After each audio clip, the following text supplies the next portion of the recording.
It's gold on that shank at the bottom.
I've always wanted to voice and share where I stand, tall and planted in Black history. Hello.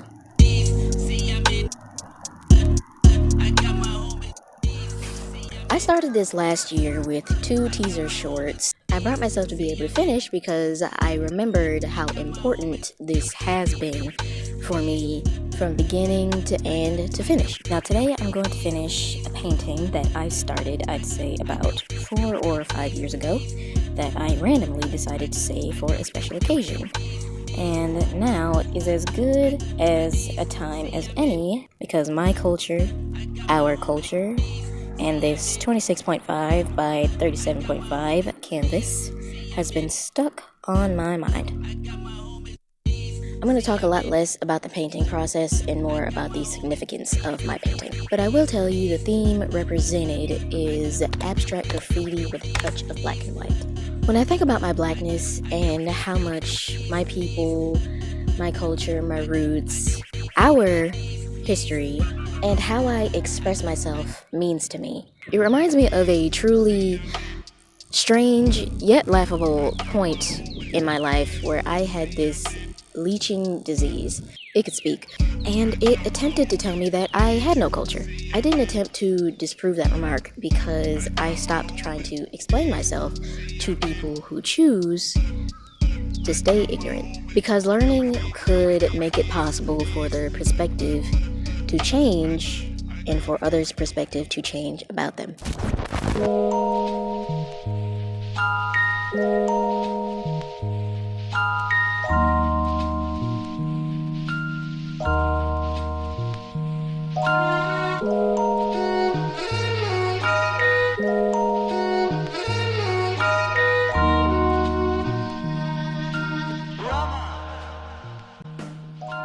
For the most part of my life, I've been questioned about the decisions I've made pertaining to my style, my hair, my hobbies, the music I listen to, and even the foods that I choose not to eat. But what tends to bother me is when I've been asked questions interrogation style as if I'm actively doing something wrong.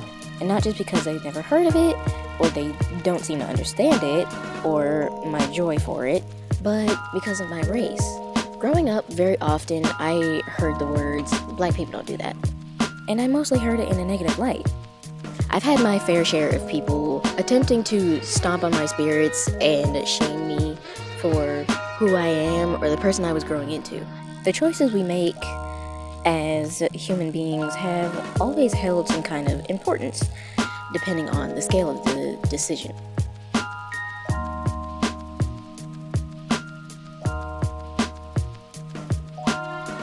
But when it comes to the scale being tipped over because of what you look like, it goes from being a factual scale to an opinionated one. An ignorantly opinionated scale tipped with other people's views about how to live the right way, even though they don't seem to hear the discriminatory rhetoric they're pushing. Or do they? Getting caught in a lie, feelings over facts, and saying the quiet part out loud can all easily be compared to each other. You can throw them all together, and that can result in the familiar preaching from people that allegedly read out of that big, beautiful book they have. But you gotta know which one. Or do you? because all they've done from the dawn of time is ignorantly and selfishly discarded, cherry-picked, remixed, and rewritten just enough to convince you and get you to conform to how they believe you should be living, and what they believe is morally good or bad at the time, and what they believe your purpose is. So, they end up saying the quiet part out loud and getting caught in a lie, trying to explain their opinions and feelings are factual about black and brown people, along with other minorities. Those that attempt to be truthfully factual while still holding on to that book, and some that don't, turn to percentages, but they pick and choose from those too. The first two examples always put together are America's crime rate percentage and the population percentage. When it comes down to it, they avoid doing basic math, assuming we'll listen to their stupidity and not have a second thought about possibly doing our own research. Look for the facts over the feelings and bask in the ignorance with them. They try to make everything as black as white as things can be. If there's over 342 million U.S. population, around 58% is white, around 20% is Hispanic or Latino, around 13% is black. How do you just make up your own percentage and say, well, minorities are responsible for 50%, maybe even more, of all crime? Distractions.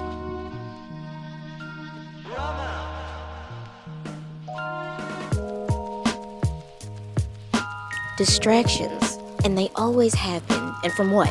From the fact that those in power have always wanted us to turn on each other, while they take every last resource we have.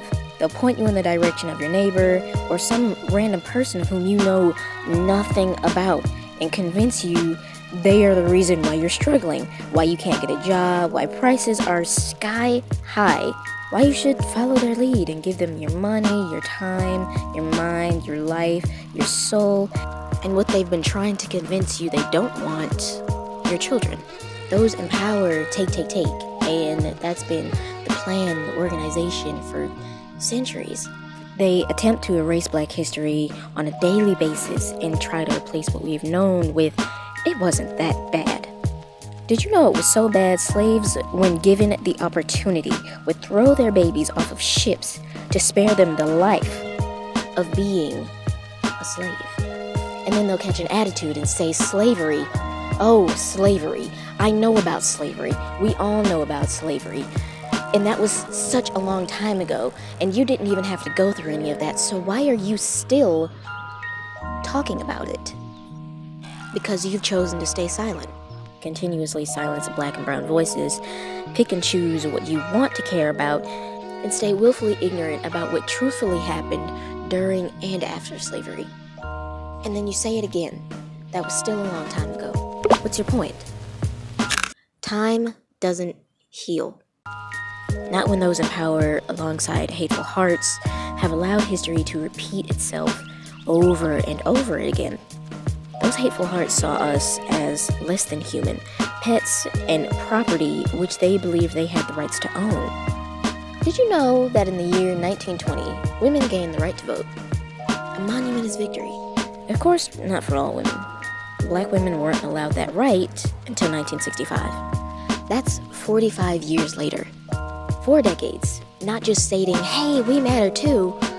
It was 89 years of segregation after slavery, almost 99 years of Jim Crow laws, 14 years of the civil rights movement, and while all of that is happening, 86 years of lynchings, beatings, wrongful convictions, kidnappings, massacres, executions, while being told to go back where we came from, as if we brought and put ourselves in 400 years of pain and torture, just so we could make you uncomfortable and do it back to you. That would be the biggest get back in the universe. That sounds fucking nuts. There's a question that's been asked numerous times, and when you ask it, you could hear a pin drop. The silence is deafeningly loud. Ask anyone you know, including yourself, if they would willingly switch places with a black person. The silence is so loud because you, them, everybody knows, maybe not all, but just below the surface enough to want to say no. And if you've ever heard a yes, that obliviousness and or ignorance is what you call privilege. There's no point in lying, because that's the same privilege centralists and that stuff shouldn't divide us, can't we all just get along people have. When you think about Black history, what do you believe you hear more about? The Black struggles or Black excellence? Some people could hear more about the excellence, but a lot of us may hear more about the struggles, and that in itself can somewhat feel like or be a distraction. It's not enough to just acknowledge the struggles. If you wish to stay educated and informed, you have to acknowledge it all, including just how many amazing and everyday use inventions that were created by people of color that they never got their credit for. There were tons of inventors, authors, painters, musicians, and even doctors and nurses that were and still can be stolen from, outshined, still having to walk through back doors, and couldn't have their names or faces on the front page because it could be disgraceful or just that unbelievable that a person of color, a minority, a Black person, of all people, had the brain power to invent something useful, write something worth reading, create something entertaining, and even possibly save a human life. Did you know the first open heart surgery was performed in 1893 by a Black man named Dr. Daniel Hale Williams? He performed the first successful open heart surgery. Stay with me. A Black woman who was also a mathematician named Dr. Gladys West created the calculations that made the GPS accurate. Frederick McKinley Jones invented the air conditioning unit and system for mobile refrigeration. Dr. Charles Richard Drew invented a safe way to store blood plasma, creating blood plasma bags and mobile blood banks. Thomas Ekins, the refrigerator and an improved toilet design. Osborne Dorsey, the doorknob and doorstop. At 16, Thomas J. Martin, the fire extinguisher. Joseph R. Winters, the fire escape ladder. Garrett Morgan, the 3-position traffic signal and the safety hood. Alfred Crail, the ice cream scoop. George W. Carver promoted alternative crops, finding many uses for them, inventing peanut butter. I could go on and on. Black excellence has no limits. We are and always have been the utmost integral part of this country. All people of color will always be the backbone of it all. We are teachers, doctors, pharmacists, scientists, engineers. We can be learners too. We are your politicians, your authors, your farmers, your singers, your mathematicians, your maids, your architects, chefs, hairstylists, retail workers, customer service, and one of your presidents. And ignorance can never erase that.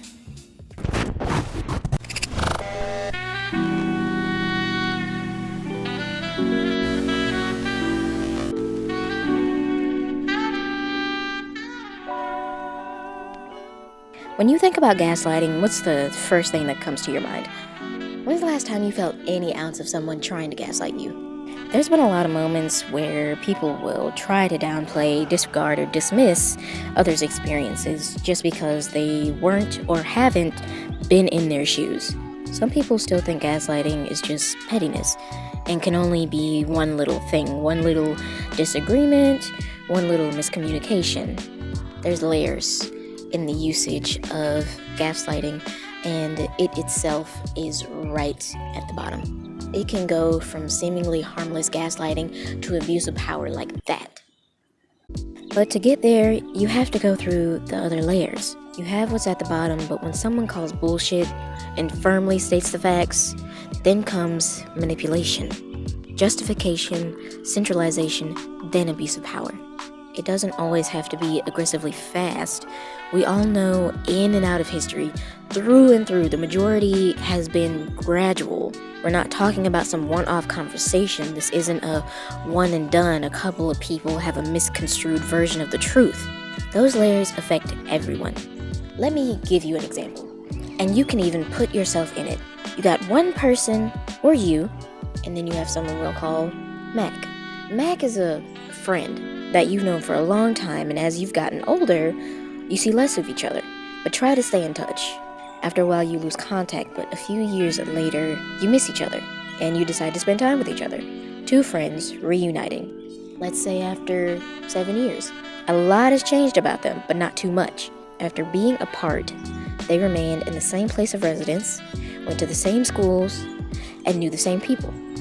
But there's one thing about Mac you came to find out never changed, and it's how restricted they don't know they are about how different people get treated compared to them. At some point, you and Mac begin having a conversation that turns a little more serious once you start mentioning the troubles you faced growing up, becoming and being who you are. Mac doesn't seem to fully understand, so they go into further detail. And you could keep this as brief as can be. Mac, you, them, all minorities in some way. And remember, minority doesn't just mean person of color. If you are not a straight, white, physically or mentally abled male, you are a minority in some way. Mac's hearing the explanation, but at some point they stop listening. You're explaining that it's been pretty tough finding a job. You thought maybe it was because your name and how it looked and sounded on paper was a bit too ethnic. After all, if they have a hard time pronouncing it, it's not really discrimination if they never call you back. They explain when they go out and walk around, they get stared at very often, and that doesn't bother them too much because they describe their style as being a little on the alternative or eccentric spectrum. So it's not the staring that's bothersome. It's the looks, the judgmental faces, the purse clutching, whispering under their breath, and what they find worse than the weary, the indecently interested. There's so many provocative questions they get asked about their looks, and probably have been asked over an abundance of times if they like pain, just because I have more than one piercing on me. But it will never deter me from being me. They tell these things to Max, saying that when they talk about these things with others they're close with, they can slightly relate, so they know it's a lot more common amongst people more like them. They continue to state that, not lately, but when they were growing up, people were constantly amazed that they were educated on certain topics, big or small. It was surprising how mature they were, and even well-spoken for their age. And you're so disciplined, your parents must have been one of the good ones. What are you talking about? The look on Mac's face is like you're speaking a different language. You're being totally dramatic. Some of those statements were compliments, and if you didn't think so, they were just joking. I mean, I leave you alone for 7 years, and all of a sudden you're being attacked every time someone's curious about you. But they never said they were being attacked. In fact, they seem to just be venting. And now they feel unvalidated after Mac's opinions. They think a real friend wouldn't disregard their feelings, and that comment made them feel Mac wasn't listening. So they bring it to Mac's attention. I never said I was being attacked. I was explaining my experience as a minority to you. And like I said, it's not just me. There are plenty of other people that deal with the same thing and share those experiences. No, I didn't think any of those things ever said to me was funny, and whether it was a joke or not, none of it was ever appropriate, and they made me and others very uncomfortable. I mean, how would you feel if you were in my shoes? What do you mean if I was in your shoes? Now Mac wants to give their input about their experiences. I have been in your shoes. We partially grew up together, and I've never heard anyone say those things to you. No one's ever said those things to me. So it's a little hard to believe. They say, well, you haven't been with me every waking moment. And just because it's never been said to you doesn't mean those words have never been said. They try to educate Mac. They're called microaggressions, or sometimes micro-insults. Sometimes they're unintentional, but they can be just as intentional. It happens. You can't say just because you've never witnessed that firsthand, it doesn't exist. We grew up in the same area, and you're telling me you've never heard anything even remotely discriminatory? That is impossible. Those are just jokes. And you're being way too sensitive. Gaslighting. I've never heard of that. You're thinking about it too hard. It's not that serious. Get over it. Mac denies and dismisses their experiences, yet acknowledges them as humor. But why? Mac is a minority themselves, and somehow they're so restricted on others' lives. Mac states firmly, yes, yes, yes, I've heard a little bit of discriminating jokes a few times, and I think they're funny. And so should you. They say, well, if you think it's also funny, why have you been trying to convince me things like this don't exist or happen? Because I don't believe they happen. Especially not to anyone I know. I'm telling you, it's happened to me. And I'm telling you, I've been around plenty of people who make those jokes. I mean, I do too, and I don't go around making people feel uncomfortable. They ask, how do you know that? Unintentional or not, acted upon or not, I believe if someone tells you they're uncomfortable with what you said or did, you shouldn't brush that off and call them sensitive. You should take responsibility and find out why. Mac's still not listening. They say that's not their responsibility. People say harsh things all the time, and you sound ridiculous not being able to see the comedy in that and just letting people have that. Don't you think that's a little selfish? I mean, the world doesn't revolve around just you and those hypothetical other people. Manipulation. I'm not going to babysit your feelings. It's your problem you can't take a little criticism. You're being selfish by feeling the way you do. A lot of people don't get to see how prevalent minorities putting people down in the communities they're also a part of can be. One of the reasonings being that minorities at the time it's happening, they're not surrounded by that community at the time. They end up feeding way more into stereotypes. And the more time they spend in the discriminatory or racist that don't believe they're racist community, what happens? They become whitewashed and or brainwashed into believing they're the exception while truly never being accepted. They shy away from their roots and history, cheering on the people laughing at them saying they instead of we. None of that gives you the true privileges that you've always dreamed of. It does nothing but give others the opportunity to negatively stereotype, comfortably hate, and voice how they really feel about your community right to your face, telling you what they're not, what you are, and what you could never be. I will say personally, I think some stereotypes can be funny. Even some dark humor is hilarious, but not at others' historically damaging expense. Us in our own communities have found some ways to take those stereotypes, slurs, and judgments, make them lighthearted, turn them into jokes, and even give them new meanings within our communities. So then comes the overly explained justification. Mocking AAVE, ignoring origins behind slurs. If you guys can say it, why can't we? Then they'll say, you know what? If you don't want to be called that, then don't act like one. You must have done something to get called that. You know how you people are. Centralization has come in many different forms throughout history. Centralization is the concentration of control of an activity or organization under a single authority or a specific leader or location, meaning those that hold the highest authority or power are in control of the decision making, leaving those closer to the bottom or at the bottom with slim to no choices.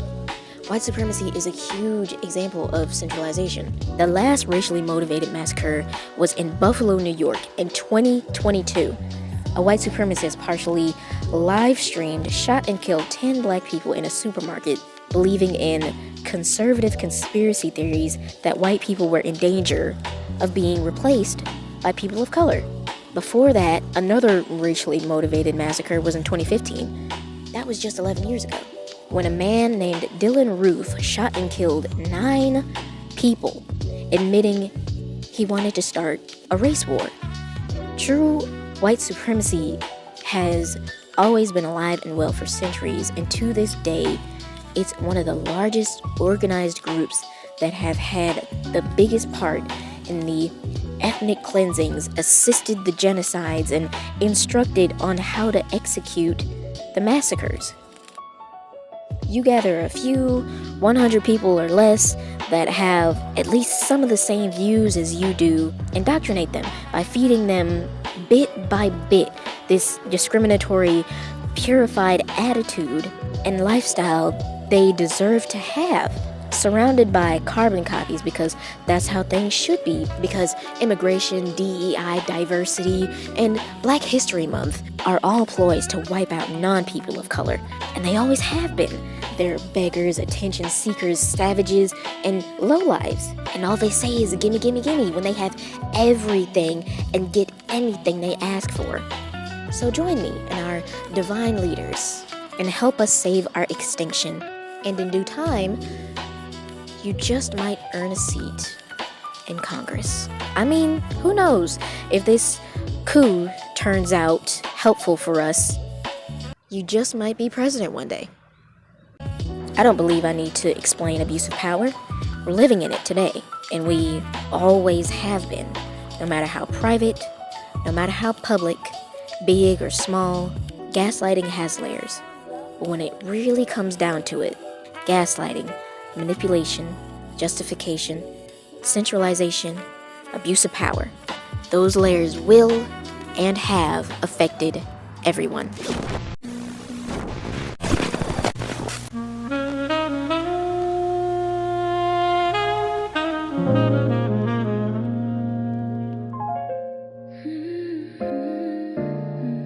The absolute truth about this whole thing is that Do the Right Thing gave me heavy inspiration to use my brain and voice to truly express how I feel about the past, current events, and what I believe doing the right thing is. And it took me a while because I don't like speaking before I think or have done any kind of research. I've always had a bit of a struggle putting my thoughts into words, so I want what I'm thinking to make sense when I say putting Black and brown people at the front line, giving us our credit, equal rights, and equal opportunities does not replace anything. As I said, time does not heal. It merely corrects the exclusion. And that's the truth. Stating that children are too young to learn about slavery or the unfortunate things about history is another sensory excuse. If there were toddlers old enough to pick cotton in sweltering heat before they could talk, and toddlers old enough to be brought to Klan meetings like it was bring your kid to work day, then the children that can talk have always been old enough to learn about every bit of it. Knowledge is power, and educating yourself, staying informed gives you so much to think about, especially when it comes to Do the Right Thing. Spike Lee himself said the thing he likes about the title of the movie is everyone has their own interpretation of what is the right thing. And not just the audience, but the characters as well. And there were always so many debates about what characters did and didn't do the right thing. I would love to go to theaters all across the country and watch the film, sit in the back, hat down, and then stand out in the lobby and listen to the debates and the arguments and these exchanges. I mean, people, the ushers will be mad because people were not leaving and they had to bring in the next show. And this movie still has so much relevance today. Not just the characters, but the real life events that it can and has represented. If you haven't watched the movie, I highly recommend you do, because in all of the represented races, backgrounds, and backstories, the layout is very artistic and screams poetic emotion. From the beginning, introducing the main character and everyone he comes across and interacts with, to the somber end of everyone having to move on after witnessing their own tragic neighborhood injustice. The truth is, still today, we are expected to forgive and forget, contain information, and conform to what we still think is the norm. Black and brown people, minorities, marginalized groups have always and will continue to be pushed aside, targeted, silenced, and rewritten as all problem causers, because just like clockwork, people get the privilege of coming out of their tolerant, I don't see color facade, and others follow because it's so much easier when someone else starts for you. The truth is, personally, I believe America has such a lack of backbone when it comes to today's problems and extremely needed change. I don't mean a couple of arguments or a few broken promised policies. I think we've been pampered with the amount of things we have at our beck and call. Sometimes life can be funny, but we've become so desensitized that it's become too easy to make a joke. Laugh and decompress before it's too late, and you get another glimpse of good old reality, and you're reminded of how powerless you feel. We have so many things to steal our attention, but so much more we can't just turn our backs on, because that does not work. I know there are so many things, statements, and events that everyone wants to try and pay attention to, but when something new happens, it feels like a distraction, because it is. But we can't let it be. You don't have to know every bit of information and drive yourself insane with hopelessness. But now is an important time to not forget. Without us, they fall. No fans or admirers, no celebrities or influencers, no underpaid people, no billionaires, no farmers, no overly paid CEOs that don't consume what they sell. Without the bottom, the top is impossible. And if you're scared of the government or the system being demolished or changed because you're against the idea of us having to possibly start over or rebuild it, after everything I've said, in what world are you living in where you believe that this is as good as things could ever be? Change is human nature, and it always will be. No matter how big or small, easy or difficult, it's not black and white, and it never will be.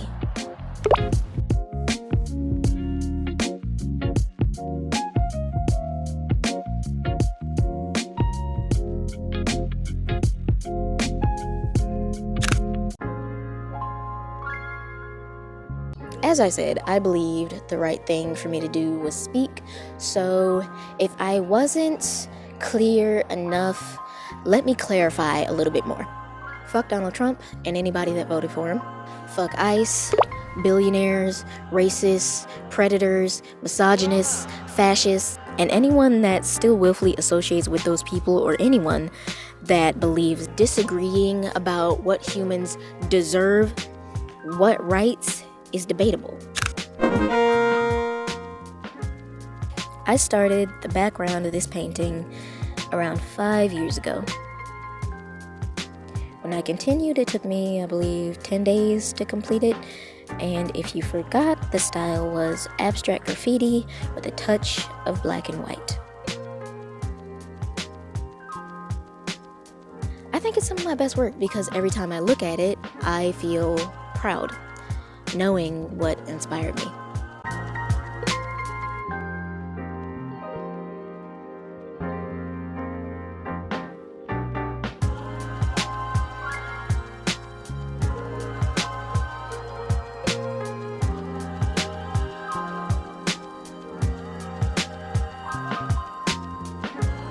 I know it's not February, but it's never too late to talk about Black history.